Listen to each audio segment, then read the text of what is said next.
Well, I'll tell you what I know right now. And a lot is unknown, but the Senate passed the budget, went over to the Assembly. The three areas that we were concerned about, obviously the taking from redevelopment, the gas tax taking, and particularly without it being paid back, and then Prop 1A.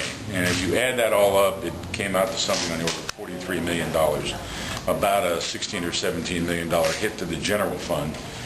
What we know so far has happened in the Assembly, they adopted the redevelopment piece, they adopted the 1A piece, but the gas tax, for some reason we don't know yet, was not passed. And I don't know if they're trying to add a provision to pay it back or not take it at all. We just don't know. In general, what I'd like to happen, to be candid, I think you have to look at this as a 15-year continuum for at least 10, if not longer, 10 years, if not longer. The legislature has been filling the revenue gap with borrowings from, you remember the highway fund, the gas tax fund, the emergency fund. Those funds have now, particularly the emergency fund, is now depleted.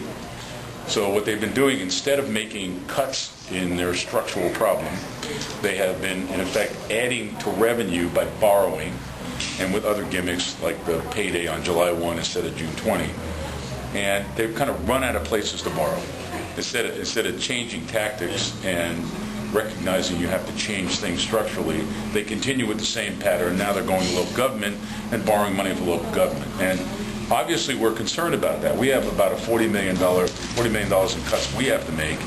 This now compounds it, and it just makes our task more difficult. And these are things, are services that our citizens see every day. It's police, it's fire, it's parks and recreation, it's library, it's public works, it's all those things that everybody feels, touches, and sees every day. And they're going to impair those services, there's no doubt about it.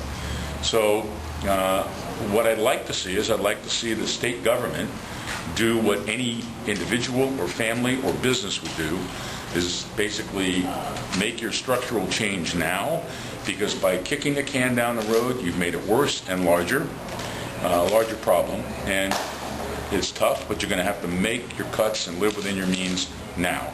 And instead, they've chosen now to reach down to other governmental entities and spread their pain around. It's irresponsible. I'm frustrated. We'll use every legal means we can to combat it. But if it holds, it's going to make our problem even that much more difficult. It's going to add to an already difficult problem.